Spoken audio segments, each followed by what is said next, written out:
देखा कि नेपाल में किस प्रकार से राजा वीरेंद्र लोकतंत्र के लिए राजी हो गए थे।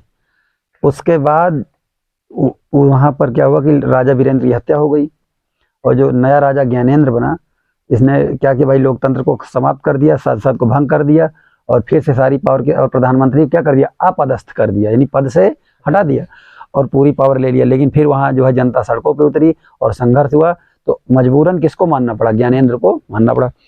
इस तरह आपने बोलीविया की कहानी देखा। बोलीविया में जो नगर पालिका थी, तो नगर पालिका ने क्या किया था कि वहाँ की सरकार ने नगर पालिका जल की सप्लाई करती थी, तो जो नगर पालिका जो है जल की सप्लाई करती थी, तो सप्लाई को हटाकर किसको दे दिया था, एक बहुराष्ट्रीय कंपनी को। और किसके दबाव में आकर, WTO, विश्व व्यापार संगठन, नहीं विश्व बैंक था, विश्व बैंक के दबाव में आकर उसने दे दिया था। तो अब उसमें फिर लोगों ने आंदोलन किया, तो फिर सरकार को उसी बात माननी पड़ी। तो आप ये देख रहे हैं कि लोकतंत्र में सिर्फ सरकारें हिस्सा नहीं ले रही, जनता भी क्या है, भाग लेते हैं। यह है कि जनता कैसे भाग लेती है, अप्रत्यक्ष तरीके से, संगठन बनाकर। तो इन दोनों कहानियों को पढ़ने के बाद अभी हम थोड़ा आगे बढ़ते हैं। इन दो कथाओं का संदर्भ बड़ा अलग अलग है। नेपाल में चले आंदोलन का लक्ष्य लोकतंत्र को स्थापित करना था। जो नेपाल में आंदोलन चला उसका लक्ष्य क्या था, लोकतंत्र को स्थापित करना। जबकि बोलीविया जनसंघर्ष के में एक निर्वाचित और लोकतांत्रिक सरकार को जनता की मांग मनाने के लिए बाध्य किया गया। दोनों अलग तक नहीं। जो नेपाल में आंदोलन चला था उसका मकसद क्या था, लोकतंत्र स्थापित हो। जबकि बोलीविया में क्या संघर्ष था, बोलीविया में उसमें यह संघर्ष था कि लोकतांत्रिक रूप से चुनी गई सरकार से अपनी बात मनवानी थी लोगों को। तो ऐसा मत, तो लोकतंत्र में जनता की जिम्मेदारी खत्म नहीं हो जाती है।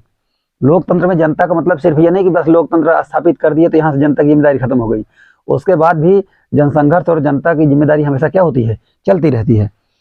बोलीविया का जनसंघर्ष सरकार की एक विशेष नीति के खिलाफ था, जबकि नेपाल में चले आंदोलन ने यह तय किया कि देश की राजनीति की नींव क्या होगी। यानी कि बोलीविया का जनसंघर्ष किससे था, सरकार के खिलाफ था। और जबकि नेपाल में क्या था, नेपाल में यह था कि भाई राजनीति ही कैसे बदल जाएगी, राजा का राजनीति क्या होगी, बदल जाएगी, नया लोकतंत्र आएगा। ये दोनों ही संघर्ष सफल रहे, लेकिन इनके प्रभाव के स्तर क्या थे, अलग अलग थे। इन अंतरों के बावजूद दोनों ही कथाओं में कुछ ऐसी बातें हैं जो लोकतंत्र के अतीत और भविष्य के लिए क्या है, प्रासंगिक हैं। कहने मतलब इनमें थोड़ा बहुत अंतर था। भाई एक सरकार को स्थापित ही करना चाहते थे लोकतांत्रिक, और एक तो स्थापित सरकार से अधिकार मांग रहे थे। लेकिन फिर भी इन कथाओं में कुछ ऐसी बातें थी जो लोकतंत्र के अतीत, लोकतंत्र की जो बीती हुई बातें हैं, अतीत मतलब बीती हुई बातें, और भविष्य के लिए क्या है, प्रासंगिक है। प्रासंगिक मतलब भविष्य के लिए, भविष्य से जुड़ी हुई हैं, जो भविष्य के लिए क्या करेगी, मददगार साबित होंगी।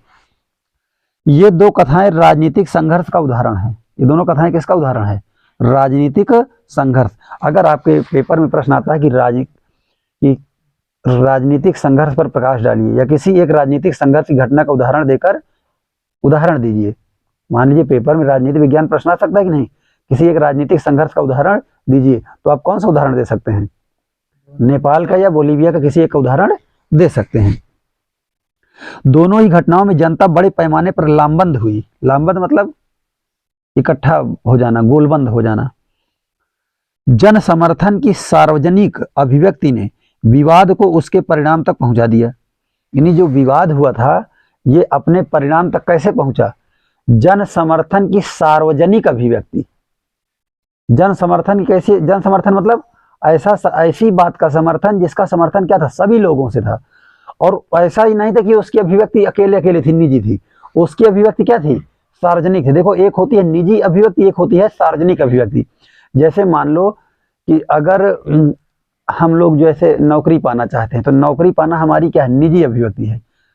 लेकिन अच्छा देखो एक तरह से सार्वजनिक भी है, क्योंकि भाई पूरे समाज में हर आदमी सरकारी नौकरी पाना चाहता है। मान लो सरकारी हो या प्राइवेट हो, रोजगार पाना चाहता है, तो रोजगार पाना एक तरह से क्या है, सार्वजनिक मांग है। ये याद रखना, रोजगार पाना क्या है, सार्वजनिक, रोजगार की मांग करना क्या है, सार्वजनिक मांग है। लेकिन हम अपने घर में बैठे रहें और घर में बैठे बैठे बस ये कह दें कि अरे यार रोजगार सरकार नहीं दे रही है, हमें रोजगार पाना है, तो ये कैसी अभिव्यक्ति है, ये निजी अभिव्यक्ति है। लेकिन पूरे गांव के लोग या पूरे शहर के लोग इकट्ठा होकर सड़कों पर उतर आए और सब लोग एक साथ बोलें कि नहीं सबको रोजगार की जरूरत है, तो ये कैसी अभिव्यक्ति है, सार्वजनिक अभिव्यक्ति। सार्वजनिक अभिव्यक्ति का मतलब होता है सभी लोगों का एक साथ खुलकर बोलना, और निजी अभिव्यक्ति का मतलब होता है अकेले में बैठ के बोलना। निजी अभिव्यक्ति का मतलब क्या होता है? अकेले में बैठ के बोलना। जैसे मान लो किसी ऑफिस में आप नौकरी कर रहे हैं, आपको कहीं ट्रांसफ़र चाहिए, तो आप अपने मालिक से वहाँ, मतलब मालिक का मतलब जो आपका जो सीनियर है उसको लेटर लिखेंगे, उससे बातचीत करेंगे कि नहीं? तो वो सार्वजनिक अभिव्यक्ति है कि वो आपकी निजी अभिव्यक्ति है? वो आपकी निजी अभिव्यक्ति है। आपको तकलीफ है, आपको ट्रांसफ़र चाहिए, आप अपने पर्सनल के लिए बोल रहे हैं ना, तो पर्सनल मतलब निजी अभिव्यक्ति। पर्सनल मतलब क्या? निजी अभिव्यक्ति। और यदि मान लीजिए आपको ये पता लगा कि यार जिस तरह मुझे ट्रांसफ़र में होने में तकलीफ हो रही है, उस तरह इस देश के सारे सरकारी कर्मचारियों को ट्रांसफ़र के लिए तकलीफ हो सकती है। तो आप क्या कर सकते हैं? पूरे सरकारी कर्मचारियों को इकट्ठा कर सकते हैं, उनसे सरकार से अपनी बात मनवा सकते हैं कि देखिए सभी के ट्रांसफ़र के लिए कोई नियम कानून बनाया जाए, जिससे किसी को भी ट्रांसफ़र होने में दिक्कत ना हो। तो जब सब लोग इकट्ठा बात बोलेंगे सरकार से, तो ये क्या हो जाएगी? सार्वजनिक अभिव्यक्ति। लेकिन आप केवल अपने ट्रांसफ़र के लिए लेटर लिखते हैं, तो आपकी क्या हो जाएगी? निजी अभिव्यक्ति। तो ये समझ में आया आपको? चलो, तो जन समर्थन की सार्वजनिक अभिव्यक्ति, तो जिस तरह नेपाल में हुआ, कैसी अभिव्यक्ति थी? किसी एक आदमी की निजी थी कि सार्वजनिक थी? सार्वजनिक मतलब सब लोगों की। और उसी तरह से आपका इसमें बोलीविया में पानी कीमत कम करना, किसी एक आदमी का पानी कीमत कम करना था कि सबका कम करना था? सबका था। ये कैसी अभिव्यक्ति है? सार्वजनिक अभिव्यक्ति। और ऐसा भी नहीं था एक आदमी बोलने गया था, सब लोग बोलने गए थे। तो इसके बाद आप देखिए, तो याद रखना, कभी भी कोई भी जो है आपका जन समर्थन की जो मांग है, जन समर्थन की अभिव्यक्ति है, ये अपने अंतिम परिणाम तक कब पहुंचती है? जब इसको जन समर्थन प्राप्त हो। कोई भी अभिव्यक्ति हो, आपकी कोई भी अभिव्यक्ति अपने परिणाम तक कब पहुंचेगी? जब इसको जन समर्थन मिले। आपने कोई बात रखी, वो आपकी अभिव्यक्ति हो गई। वो अभिव्यक्ति का रिजल्ट क्या होगा? रिजल्ट कब मिलेगा उसका? जब उसको क्या मिले? जन समर्थन। जब तक जन समर्थन नहीं मिलेगा, तब तक आपके अभिव्यक्ति को जो है माना नहीं जाएगा। जैसे अभी देखो, अभी जो विद्यार्थी हैं वो नौकरी की मांग करते हैं। विद्यार्थी लखनऊ में प्रदर्शन किए, किसके लिए? कि भर्ती निकाला जाए।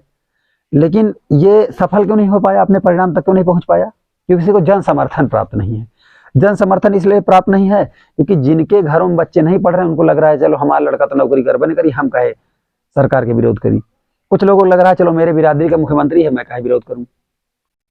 और कुछ लोगों को कुछ लोग हैं कि जिनको कहते हैं कि अरे जो पढ़े लिखे नहीं हो तो करें, जब हम तो पढ़े लिखे नहीं, हम तो पौबे नहीं कर, हम काहे विरोध करें। तो इसको जन समर्थन नहीं मिल पा रहा है।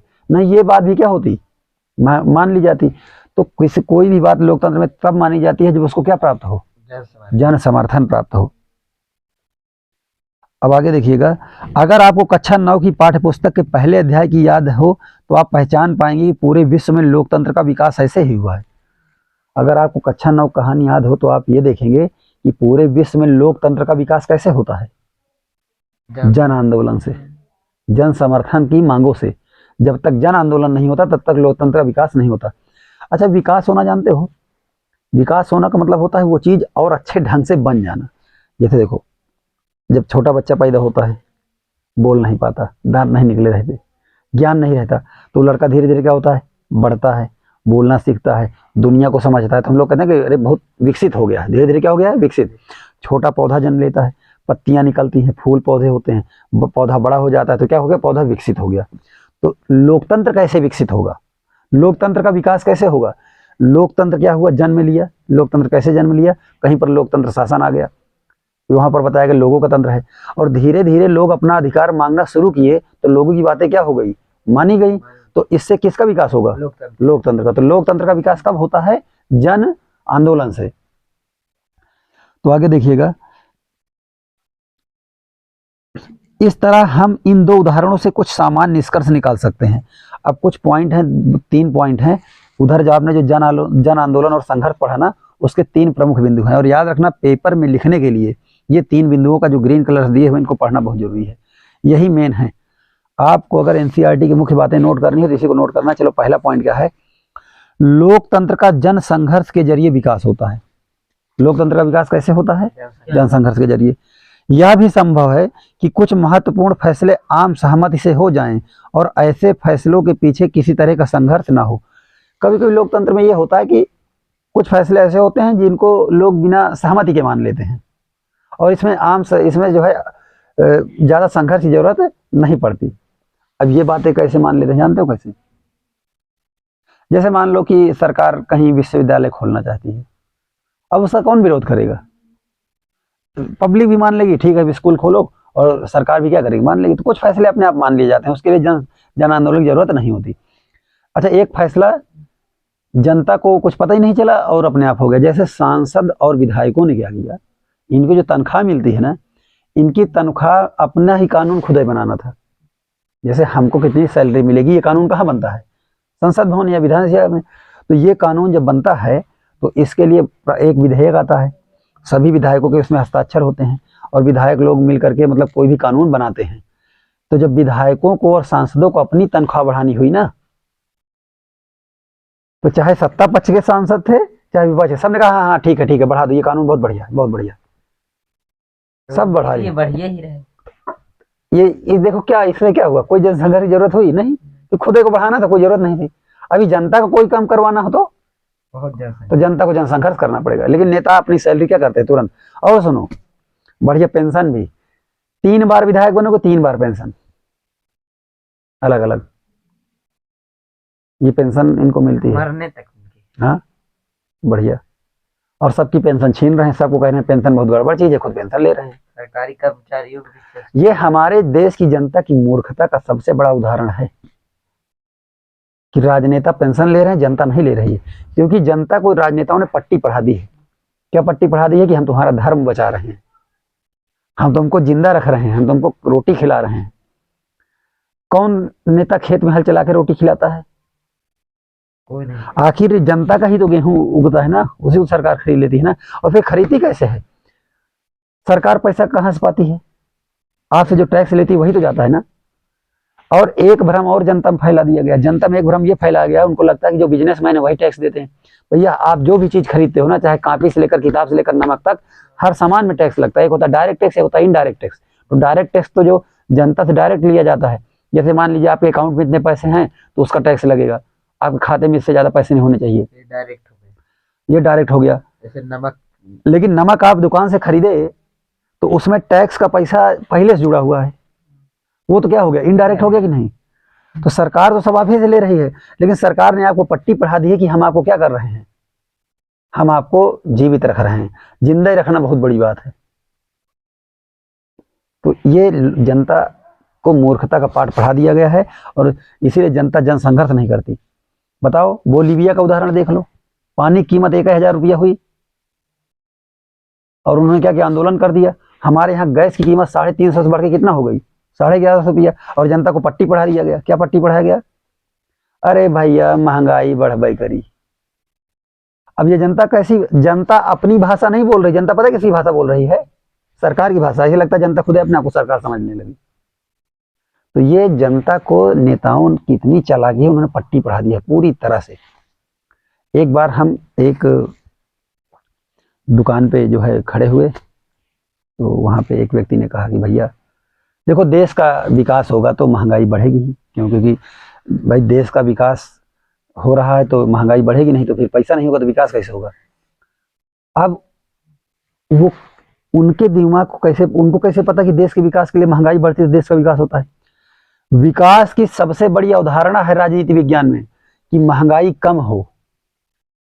विकास की पहली लाइन यही है कि किसी देश का विकास तभी माना जाता है जब वहां के जो वस्तुएं हैं ना, वो आम लोगों की क्या हो, खरीदने की पहुंच में हो, महंगाई कम हो, इसी को विकास कहते हैं।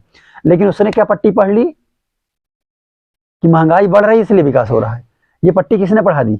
समाचार चैनलों ने। समाचार चैनल वाले जो एंकर लोग हैं वो भी बहुत बड़े राजनीति के या बहुत बड़े अर्थशास्त्र ज्ञाता नहीं होते हैं, लेकिन यह है कि बस उनको बोलना है, राजनीतिक पार्टियों का एजेंडा चलाना है, उस हिसाब से अपनी विचारधारा के साथ चलते हैं, जनता को पट्टी पढ़ा रहे हैं। महंगाई कम होना विकास है। जो दैनिक उपभोग की वस्तुएं हैं उनकी कीमत क्या हो जाए, कम होना, ये विकास है।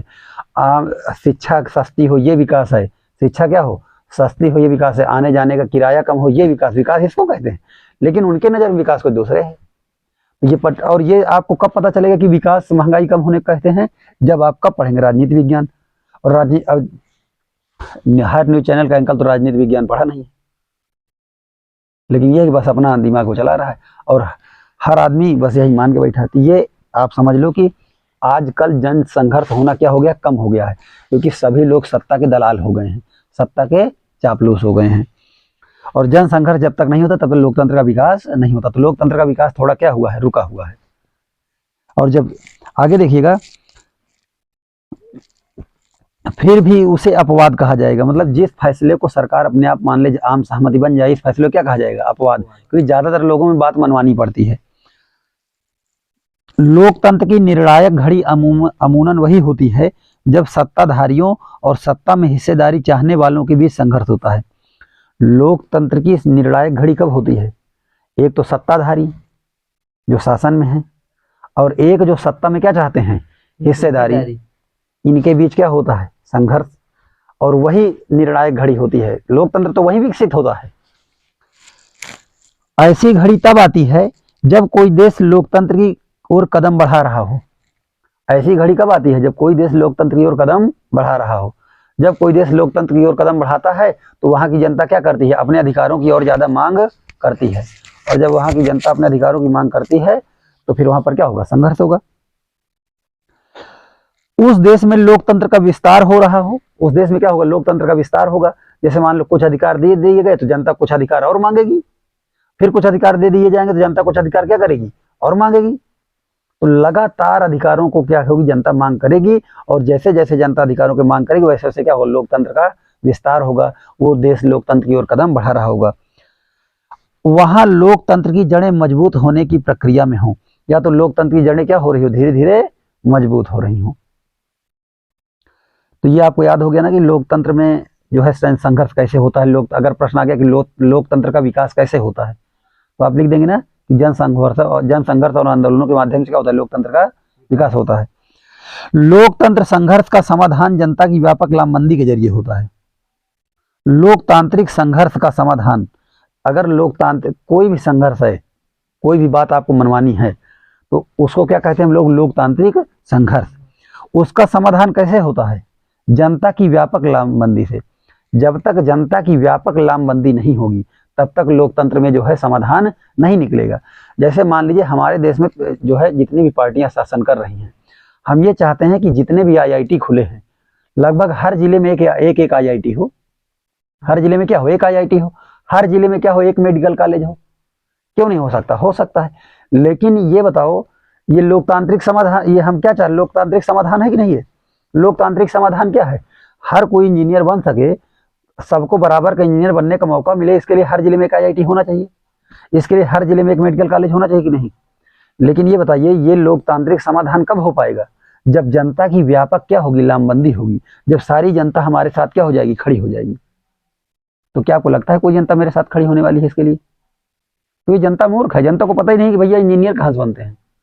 उसको लगता है कि इंजीनियर के लिए बस, इंजीनियर के लिए कुछ नहीं करना है, लड़का पढ़ेगा अपने आप इंजीनियर बन जाएगा। पढ़ते पढ़ते वो पता क्या कहते, कह रहे जेका इंजीनियर बने खुद बन जाते पढ़ के। उनकी नहीं पता भैया इंजीनियर सिर्फ पढ़, इंजीनियर का मतलब होता है इंजीनियर के लिए कॉलेज भी होना चाहिए। एक बात बताओ, इंजीनियरिंग में कितनी सीट है, 20 से 22 हजार या 40 हजार बस ना, जो सरकारी कॉलेज हैं। अब एक बात बताओ, तो क्या पूरे देश में 40,000 लड़का पढ़ने में है, और लड़के सब बेवकूफ हैं, मूर्ख हैं? पढ़ने के लिए बता दे, पूरे देश में कम से कम करोड़ों बच्चे पास होते हैं हर साल इंटर में। उन करोड़ों बच्चे में हम करें कम से कम कुछ नहीं तो करोड़ों में आधे 50 लाख तो पढ़ने में होंगे ही। लेकिन 50 लाख आईआईटी कहाँ जा पाएंगे? तो ये बताइए, बच्चों की कमी है कि आईआईटी कमी है? आईआईटी कमी है। आईआईटी सरकार कैसे बनाएगी, जब जनता की व्यापक लामबंदी होगी। लेकिन जनता क्या है, मूर्ख है, आईआईटी की मांग नहीं करती है। जनता किसकी मांग करती है, धर्म की मांग करती है, मंदिर मस्जिद की मांग करती है।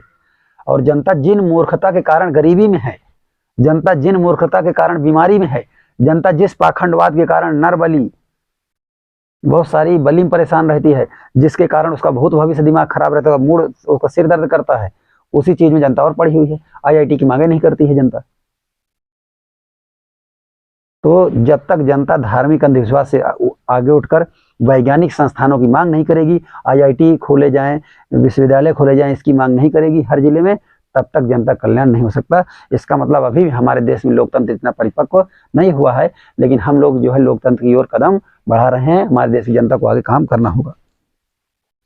आगे देखिएगा, कभी कभी संघर्ष का समाधान मौजूदा संस्थाओं मसलन संसद अथवा न्यायपालिका के जरिए हो जाए।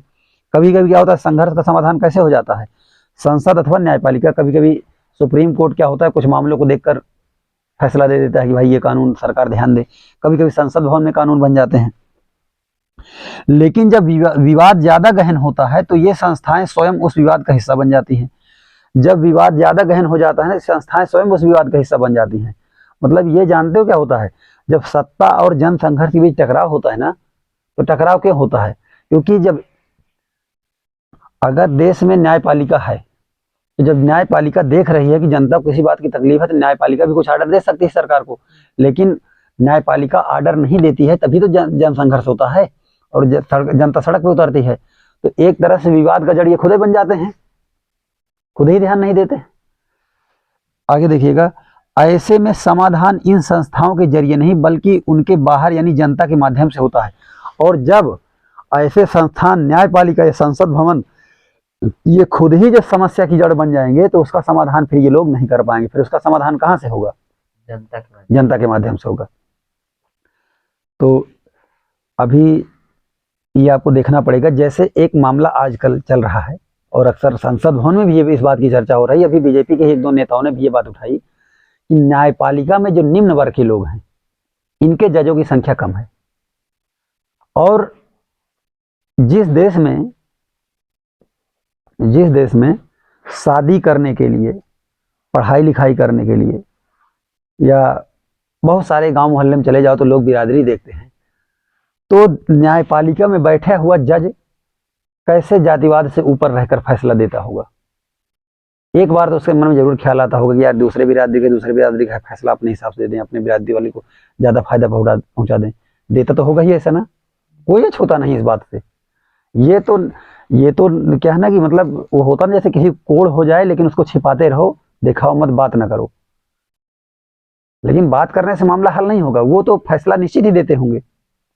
तो इसलिए ये न्यायपालिका में भी क्या है, संतुलन जरूरी है, ताकि देश के विभिन्न वर्ग के जो लोग हैं, चाहे निम्न वर्ग हो, चाहे उच्च वर्ग हो, चाहे मध्यम वर्ग हो, चाहे महिला हो चाहे पुरुष हो, महिलाओं को भी न्याय मिल सके। इसलिए सुप्रीम कोर्ट में भी सुधार क्या है, जरूरी है।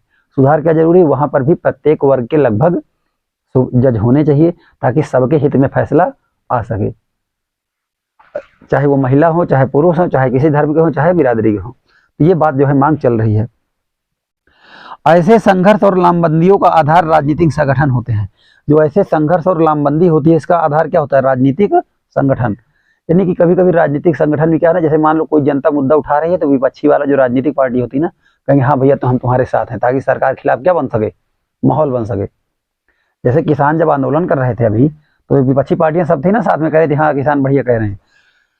यह बात सच है कि ऐसी ऐतिहासिक घटनाओं में स्वतः स्फूर्त होने का भाव भी कहीं ना कहीं जरूर मौजूद होता है। वो जो ऐसी ऐतिहासिक घटना आपने नेपाल में पढ़ा ना, ये सब घटना के अंदर कैसी भावना, स्वतः स्फूर्त। स्वतः माने अपने आप, स्फूर्त माने तेजी। यानी जब सभी के अधिकार की बात होती है ना, तो अपने आप ही मामला भड़क जाता है बस। लेकिन उसके लिए जनता का जागरूक होना जरूरी है।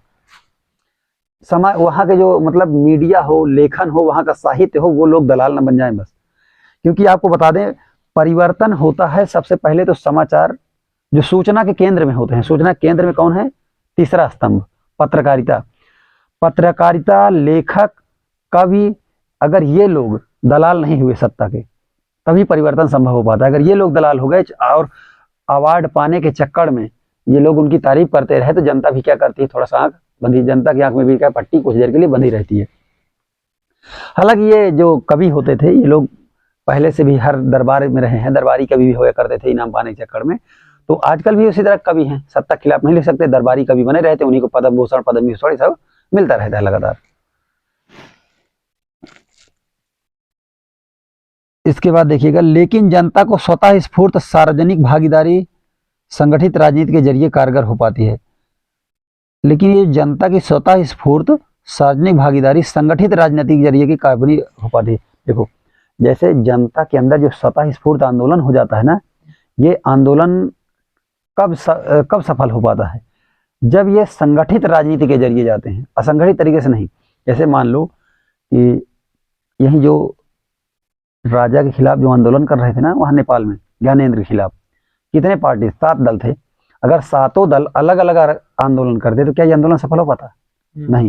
लेकिन 7 दल क्या हो गए, इकट्ठा हो गए, तो 7 दलीय गठबंधन बनाया, 7 पार्टी अलायंस, और सभी लोग इकट्ठा होकर संघर्ष किए। तो कहने का मतलब एक हमें अपनी बात तो मनवानी है, लेकिन कैसे? संगठित राजनीति के जरिए।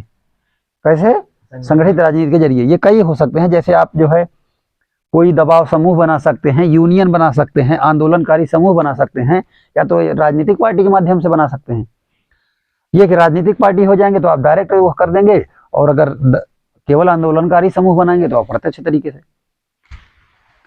तो इस तरह का होता है। तो भाई जन संघर्ष और आंदोलन कैसे होता है, आप लोगों ने थोड़ा ध्यान दिया, और मुझे लगता है कि जिस तरह आप पढ़ रहे हो, प्रश्न चाहे जैसे पूछ ले, इन्हीं सब बातों को लिखना है जितना आप सुनते हैं। तो यहाँ देखो एक दिया गया है, इसने क्या दिया है, क्या इसका मतलब यह हुआ कि जिस पक्ष ने ज्यादा संख्या में लोग जुटा लिए वह अपना चाहा हुआ सब कुछ हासिल कर सकता है? क्या हम यह माने कि लोकतंत्र का मतलब जिसकी लाठी उसकी भैंस? अब देखो ये बड़ा सोचने वाली बात हो गई ना। इसका मतलब यह है कि जो जिस व्यक्ति ने ज्यादा लोगों को जुटा लिया फिर उसकी बात मानी जाएगी। ये भी तो हो जाएगा ना कि है कि नहीं। तो लोकतंत्र में तो ये हो गया कि भाई जिसकी लाठी उसकी भैंस, जिसने ज्यादा जनसंख्या ले ली उसकी बात मानी जा रही है। जैसे देखो क्या समझा क्या जाना। अब क्या समझे क्या जाने, इसके लिए देखो एक कहानी है। कह रहा है सन 1984 में कर्नाटक सरकार ने कर्नाटक पल्पवुड लिमिटेड नाम से एक कंपनी बनाई। कर्नाटक सरकारी कंपनी है ये। और क्या बनाया? Karnataka pulpwood limited. इस कंपनी को लगभग 30,000 हेक्टेयर जमीन 40 सालों के लिए एक तरह से मुफ्त में दे दी गई। देखो कर्नाटक सरकार ने सरकारी कंपनी बनाई, और सरकारी कंपनी कितना जमीन दे दिया? 30,000 हेक्टेयर। कितने साल के लिए? 40 साल के लिए फ्री में दे दिया। इसमें से अधिकांश जमीन का इस्तेमाल किसान अपने पशुओं के लिए चारागाह के रूप में करते थे। अच्छा, ये जो 30,000 हेक्टेयर जमीन थी ना, ये कैसी जमीन थी? सरकारी नहीं होगी, लेकिन यह है कि किसान लोग, जब सरकारी थी तो उसमें कोई कुछ उगा तो सकता नहीं, खाली पड़ा रहा होगा, घास फूस रहा होगा, तो किसान लोग क्या करते रहे होंगे वहां? चारागाह बना। चारागाह मतलब जानवरों को छोड़ दिए, हमेशा जानवर से चरते रहे होंगे। इसमें से अधिकांश यूकेलिप्टस के, अच्छा एक चीज है, कंपनी ने इस जमीन पर यूकेलिप्टस के पेड़ लगाने शुरू कर दिए। अब कंपनी को जब वो जमीन किसको दे दी गई? सरकार ने कंपनी को दे दी, तो कंपनी ने क्या लगा दिया? यूकेलिप्टस के पेड़ लगाना शुरू कर दिए। इन पेड़ों का इस्तेमाल कागज बनाने की लुगदी तैयार करने के लिए किया जाता था। यूकेलिप्टस के पेड़ से क्या करते थे? कागज बनाने की लुगदी बनाई जाती है। लुगदी मतलब उसको पीस करके उसका मसाला तैयार होता है कागज बनाने से पहले, तो क्या कहलाता है? लुगदी कहलाता है। सन 1987 में कित्तिको हिचिको, तोड़ो और रोपो, ये क्या याद रखना, कित्तिको हिचिको क्या है? कन्नड़ भाषा में है। किसमें है ये? कन्नड़ भाषा में। कित्तिको मतलब तोड़ो, हिचिको मतलब रोपो। मतलब नाम का एक आंदोलन शुरू हुआ। कित्तिको मतलब तोड़ो और हिचिको मतलब रोपो, रोपो मतलब लगाओ। एक आंदोलन शुरू हुआ। इसमें अहिंसक प्रतिरोध का रास्ता अख्तियार किया गया। प्रतिरोध मतलब विरोध करना है, अहिंसक मतलब खून खराबा करके नहीं है। सरकार के जैसे मान लो सरकारी आदमी आएंगे, पुलिस आएंगे, तो उनसे खिलाफ लाठी नहीं उठानी है, विरोध करना है। सब लोग जाके चारागाह में बैठ जाएंगे, काली पट्टी बांध सकते हैं, यानी हम दिखाएंगे विरोध कर रहे हैं, लेकिन हम लोग हथियार उठाएंगे नहीं। सरकार के खिलाफ क्या नहीं करना? हथियार नहीं उठाना है। फिर बंद हो गया यार, चल रहा है। ठीक है चलो। तो देख रहे हैं इसमें क्या हुआ कि लोगों ने यूकेलिप्टस के पेड़ तोड़े। अच्छा, तोड़ो का मतलब क्या था? कौन सा पेड़ तोड़ना है? यूकेलिप्टस का पेड़ तोड़ना है। इनकी जगह वैसे पेड़ों के बिचड़े लगाए गए जो जनता के लिए फायदेमंद थे। बिचड़े का मतलब वही बेहन वहन, जिसको मान लो, जिसको बीहड़ कहते हैं। कलम करके लगा। तो ये बताओ लोगों ने क्या किया? लोगों ने यूकेलिप्टस से किसको फायदा था? कंपनी को। तो जनता को तो फायदा था ना यूकेलिप्टस के पेड़ के। और जनता क्या चाहती थी कि उसी तरह चारागाह रहे, कुछ फल उल के पौधे लग जाएं तो हम लोग भी खाएंगे और जानवरों की घास भी रहेगी। तो जनता ने कौन से पेड़ लगाए? जो जनता के लिए फायदेमंद थे।